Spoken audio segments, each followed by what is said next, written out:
একটা জিনিস এটা যে বলার জন্য সেটা হচ্ছে যে একটা তো লড়াই হলো, লড়াই শেষে সাকসেস হলো। ব্যক্তিগত রবি হাসদার এবার কি একটা চাকরি হলে ভালো হয়, আইএসএল খেলার কি স্বপ্ন বলতে না ফার্স্ট চাকরি হলে খুব ভালো হয়, চাকরির সাথে সাথে খেলাধুলো চলে যায়। আইএসএল খেলার স্বপ্ন। একদম নিশ্চয়ই এটা আইসিএল খেলার স্বপ্ন। গোলটা সবার। করার পর বাংলাকে জেতার পর কার কথা প্রথম মনে পড়লো? বাবার কথা ফার্স্ট, তারপর বাড়ির লোক, মা, বউ, বাচ্চা সন্তান। প্রিয় দল কোনটা? মোহনবাগান। মোহনবাগান। তাহলে কি মোহনবাগানের বাবার- খেলার ইচ্ছে? মেয়ের জন্য কি আনলে হায়দ্রাবাদ থেকে? খাবার নিয়ে এসছে চকলেট। চকলেট। তাহলে কি মোহনবাগানের হয়ে খেলার স্বপ্ন? ঠিক আছে, মন্ত্রী বলবো কল্যাণী থেকে জার্নিটা শুরু হয়।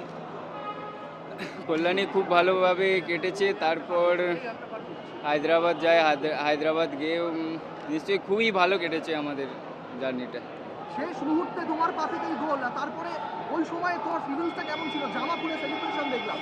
নিশ্চয়ই কি ফিলিংটা এত ভালো ছিল আমি বলতে বোঝাতে পারবো না, এত কি বলবো, চোখে জল চলে এসেছিল এই মুহূর্তে। আচ্ছা, আমি একটু রবির ওয়াইফের কাছে আসবো। তুমি বাড়িতেই বোধহয় ছিলে, টিভির সামনে খেলা হ্যাঁ। দেখছিলে। সেই মুহূর্তটা রবির পা থেকে যখন গোল আর জামা খুলে রবির সেলিব্রেশন, সেই মুহূর্তটা নিয়ে যদি তুমি কিছু বলো। ওই মুহূর্তটা ভুলে যাওয়ার মতো নয়, সবসময় মনে রাখার মতো।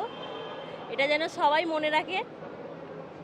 এই ইতিহাসটাও গড়ে তুলতে পেরেছে, আরও ভালো জায়গায় ওকে খেলতে হবে। আমরা সবাই ওর পাশে আছি, থাকবো। রবির স্বপ্ন কি? স্বপ্ন আপাতত কি ভাবনা চিন্তা? এখন আপাতত আইএসএল আই লিগ ভাবনা চিন্তা। আমরা বলি বাংলায় আইএসএল স্ট্যান্ডার্ড খেলোয়াড় নেই, এটা কি তার যোগ্য জবাব? হতে পারে। Thank you.